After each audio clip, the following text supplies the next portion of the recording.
Hey everybody, it's your girl Bondy Blue, and I want you to check out Bondy's Boutique and get some of my merch, y'all. I've added some new things like my mermaid cups and the mermaid tees, and also the Shake Them Tits mugs. All right, you asked for it and you got it. Check out Bondy's merch at Bondy's Boutique. Hey everybody, what's up? It's your girl Bondy Blue, and I'm back for a new show, 90 Day Fiance, the other way around.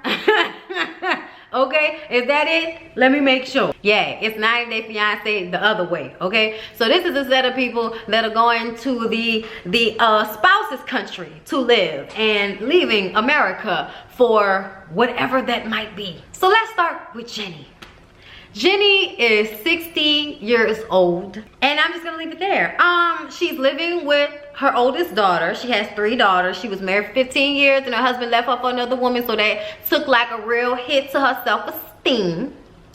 And she ended up finding Michael Jones online, and it's pictures of this real fine white man with dark hair and muscles. Okay, and we're like, word, word, word. Nah. Huh? Oh, okay. I mean, you just think dudes like that will want to be with people their age, you know. But anyway, she admits to her daughter that originally he catfished her, and his real name is Sumit, and he's from India. She met him on one of those, customer care call centers or some shit like that. Y'all know, whenever y'all call about something to be broke or to pay a bill or something, it's always somebody in India. Well, guess what? You've probably talked to Sumit. Sumit is also 30 years her junior. He was born in 1988, just like me, all right? And my mom is, what, 60, 62? So I think that's crazy that they're the age of me and my mom. That's really, But you know what? Hey, to each his own. I'm not a hater. I feel like spirits come back and find each other if they soulmates, no matter the age, no matter the nationality, no matter the culture. Okay? I really do believe that. But sometimes you be looking at people like, you look stereotypical as the fuck. So she said she couldn't take this anymore, and they talked on Skype, and she said she wanted them to meet. So guess what? He flew her out. I was like, oh word, yes. He flew her out to India, and she spent 4 months in the home that he shares with his parents and his siblings. And in his culture, she would marry him and move into that home with them. But because of her age, and I'm also sure because of her culture, his parents were not receptive to this at all, and told him so and told her so. And she had to go back to America because they were planning to get married then. So when we meet Sumit, he says that he was working at the call center, and they had to use a name that Americans could understand. And the person that had his phone before used Michael Jones, so that's what he used, and that is how he met her. He says that he thinks that she's beautiful, and besides, he loves white girls. I said, of course you do. She thought that he was adorable when she saw him, and he is adorable. And then he opens his mouth, and then it's like, he says no one has ever thought that he was adorable, not even his mom. I said, that's sad. Okay, so he talks to his friends about the fact that he's about to have her come here, and he plans to marry her. And the friends are like, that Jenny? Like, the tall friend, his facial expressions were hilarious the entire time. I couldn't stop laughing at his facial expressions about this situation. He couldn't believe it. In their culture, he was to marry a girl that was from their culture, from nearby, slightly younger than him. And, you know, they were to move into his family's home. But his family is not here for this at all. So he had to move out of his family's place and find another place and get a job and take care of her when she comes. And y'all, he was getting emotional and crying about how she left the last time. He was hurt by the fact that she left, and now he's crying because he's worried about her. I said, am I supposed to believe that you really love this lady 30 years older than you? And I don't see nothing else. Okay. Jenny talks to her homegirls, and her homegirls believe that she has lost her ever-loving mind. To sell all of her worldly goods, leave her children and her grandchildren, and move to a country where she is going to be considered a second-class citizen, and giving up her rights as a woman to be with a man 30 years her junior, who had to move out of his parents' house and get a job in order for her to move there. How, what, when, how, what, where, what, huh? Friends are not here for this at all, okay? Friends are not understanding it. They feel like this is ridiculous. They are actively trying to talk her out of it as they sit there. And she says, look, it doesn't matter what any of y'all are talking about, I'm going. And I'm like, oh, all right. Well, she said what she said. Whoo, them homegirls was real hot and spicy, wasn't they? Okay. Smell like expensive perfume and Bengay and gunpowder. They did bring up a valid point about her safety and worrying about her safety if his family is aggressively trying to get her away from him. So yeah, that can also be an issue. And Jenny says she believes that Sumit will take care of her. All right, she says he's going to take care of her, and she's going, period. Let's move over to Tiffany. Tiffany is 27, and she has an 8-year-old son that she had when she was 18, and she didn't even know. She said she found out that she was having a baby 5 minutes before she had the baby. She didn't miss any of her periods. She wasn't showing, and she didn't have any symptoms. That is crazy as hell. Okay, goes to the hospital for having some really bad cramps, and ends up coming out with the baby at 18 years old. And you know, she loved the baby, took care of the baby. The baby's 8 years old now, and she's planning on moving to South Africa. Okay, South Africa for Ronald. Okay, she just so happened to go to South Africa with a friend of hers. It was never her plan. It was never a place that she wanted to go. I said, isn't that nice for you to say? And she went just on a whim, and she met him, and they instantly clicked. And ever since then, it's been, you know, on like popcorn, and she knew it was going to get serious. But she's been hiding something about him from her family. Apparently, he has a terrible gambling problem. And during the taping of the show, he relapsed and has to go to rehab. He lost his job. He explained that he was steal from his mom, and he got arrested. He had some speeding tickets, just all kind of shit. He act like it was a whole bunch of non-violent, you know, misdemeanors or some shit. But we later find out that it was much more than that. But either way, he has issues, and she has not shared this with her family. When she finally tells her mom and her sister this information, her mom is now more worried than she was originally. And she was already worried about the situation because she has never met him, and she won't be there for the wedding. When she explains about his past, she says that she might be moving to South Africa for good because he may not be able to get into the States because of his record. I said, I bet you bottom dollar. He ain't rich enough to get in here with that type of situation popping. So she goes to talk to a lawyer and finds out that it might be harder than she thought, because we find out that it's not just, you know, small things like stealing from his mom. It's armed robbery.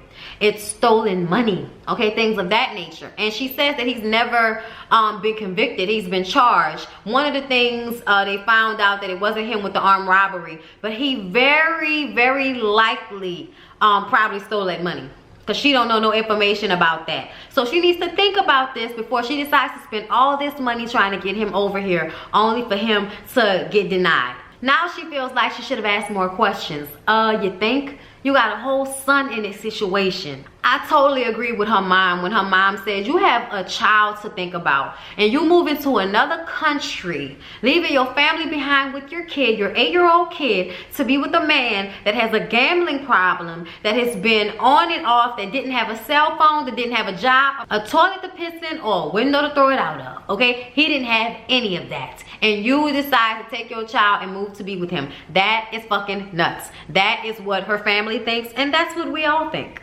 She's super cute though. She's super cute. Then we get to Corey. Ho, Corey is the case of she just wants you for your money. Okay, Corey is a 32-year-old Mormon that lives on a compound with his parents, grandparents, 5 other siblings, and his aunts and uncles and their kids. Wow. And it's nice. I feel like if you could all live on the same property with your family, that must be great. Okay, but like I said, he's a Mormon, and there are certain stereotypes that go along with that religion. He is moving to Ecuador for his girlfriend Evelyn. Okay, Evelyn doesn't seem to own a comb or a brush. She seemed to not be worried about combing her hair at all throughout the show, except for when she got in her confessionals, and I was wondering what was happening there. So she's in America right now, but she's over it and ready to go back to her small, you know, little village or whatever.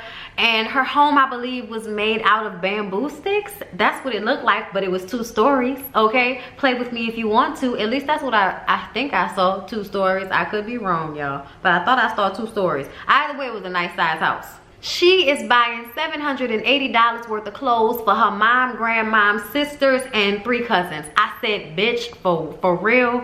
He is going broke trying to keep this girl happy, and I think it's ridiculous.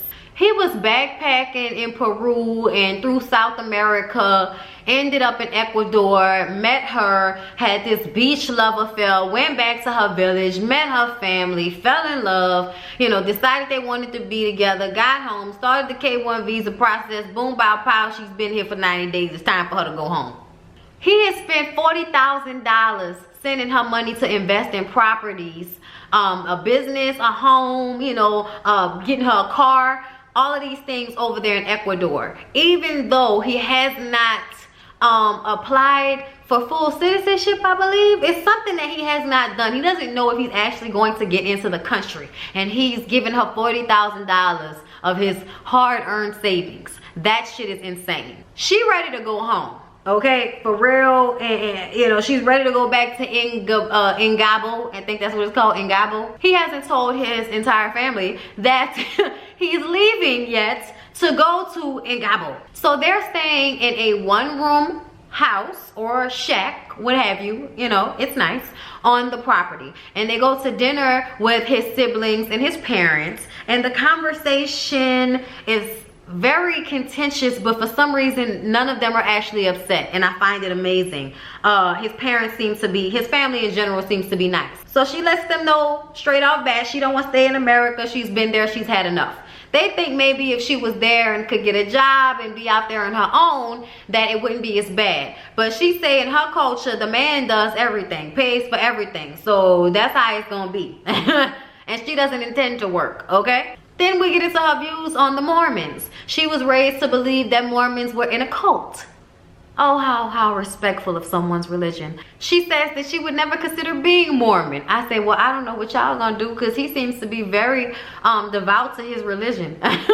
Okay, so I don't know how that's gonna go. And then she gonna come out her mouth and say she's an evangelist. I said, oh, because that's better, huh? Okay. They still didn't tell his parents or his family that he was moving yet, and I thought that was kind of crazy. So he's dropping her off at the airport. It's time for her to go home, and she's going home ahead of him. And in the car on the way there, she says that she wants him to know that if he really wants to be with her, he has to move to Ingabo. He has to learn Spanish, because she is not going to be stuck to him like she was last time and translating for everybody. He needs to learn her language, and he needs to know that, you know, he's going to take care of her if he's going to come there and be with her and marry her. But other than that, you know, he don't have to, but that's how it's going to be if he's going to be with her. And I said, well, I appreciate your candor. And I also appreciate the fact that she told him to learn her fucking language. I'm so tired of people like Paul sitting up there talking to this girl through a fucking translator. Like, I can't. And she's learned, you know, English, but the fact that I feel like he ain't really learned her language that much, I just feel like that's disrespectful, and it shows like a lack of respect for other people's cultures. Like, you feel like your language is the only one that you should know. That's ignorant as fuck. Even though she says that she's not with him for his money, she said there are plenty of girls that would want a man like him, but you know, she's not about coming to America and having this American dream. She's not about the money. But then when she's leaving him at the airport, she's worried about how much money he could possibly make in, you know, Ecuador. And I'm just sitting up here like, I thought you didn't care about the money. I thought you loved him. Girl, gold digger. So y'all, Paul is shoveling shit in Kentucky so that he can save money and send for Karine, okay? Karine, his wife, we saw him on 90 Day Fiance before the 90 days, I believe. Or was it after? I can't remember. Either way, he and Karine have a very terrible relationship. I don't know why they still together. He treats her like a child. She is a child. They were about to get a divorce, but she had a miscarriage, and that kind of brought them closer together. And then when he ran out of money and had to go back to America, they find out that she's pregnant. And then he asked her for a paternity test on the tell-all, which was mad disrespectful. But since then, he has decided to just trust that's his child. And I'm just like, dude, you's a dick, okay? So he's applied for her visa, but if she doesn't get it, he will have to move to Brazil. That's the situation. So he takes his mom down to the immigration lawyer to find out what they have to do in order to get Karine and the baby here to the States. And basically they have to pay $26,000, and he doesn't have that. So he's turning to his mom for it, and she doesn't have that. So on the ride home, he's having a fucking tantrum because he feels like she doesn't care about family. That's your family, and I just think it's wrong. Like, that lady do not have to give you no $26,000 to bring no bitch that you already don't even know if you want to be with all the way to the States. No, no, no, no, no, no. I totally understand why his mom doesn't want to do that, okay? Especially if she don't have it. Fuck out of here. He is crazy. And then he was in the car mad, y'all, like she owed it to him or something. Paul is crazy. So because he can't afford it, he's going back to Brazil because Karine is pregnant now and she's about to have the baby. So he plans on going to stay with her. So Paul is packing and he's talking about how dangerous Brazil is, and he pulls out a bulletproof baby holder, you know, like the little bag that you put the baby in on the front. And I'm just sitting up there like, really, is it that bad? Y'all live in the bush. Is people getting shot like that? Where Karine stay at? Oh Lord. Yeah, I don't know if I would do all of that. I don't know if I would do all of that at all. I think he might be overreacting a tad bit, but I don't want to say that because I've never been and I don't know, and he has. So I'm gonna stay out of that. It definitely looks impoverished, okay? What I have seen of where Karine lives. But anyway, his mom drops him off to the airport, and he gets up there to the front desk and finds out that he can't check all of the 99 bags of shit that he has that Karine specifically asked for to bring to Brazil, which, you know, included a lot of baby stuff. And he calls the airline people and, you know, the manager, and they're just like, look, dude, it's an embargo. We can't allow any passenger to take, well, he didn't say any passenger. They said they can't allow him on any airline to take more than 2 bags. So I don't know if this is because he's done this so many times before, or if it's something that's going on, you know, just in the airport with the country, child. I don't even know, okay? All I do know is he had a fucking fit and had an attitude with his mom, and his mom was just telling him, just pick 2 bags and go. I'm sure she wants you to be there. She's about to have this baby, but he not trying to listen to her. He says, no, we can't do it. Now I'm just gonna cancel it. So we have to go back home. So they get everything back in the car, and he is flipping the fuck out on his mom again. And I'm just like, dude, you are so disrespectful. You are so disrespectful. Your mom obviously does a lot for you because you are codependent as the fuck. And the fact that you can't deal with your emotions, this is an exact example of how he treats Karine. Yes, she's a child, but he often, I feel like, acts irrational and then pretends like he's the one with all the sense. And it's not necessarily that way. So yeah, y'all, that's what's going on the first 2 episodes of 90 Day Fiance the other way. It is definitely entertaining. I think I'll be back next Monday. Lord save me. 3 videos on Sunday, 3 videos on Monday. Save me, Jesus.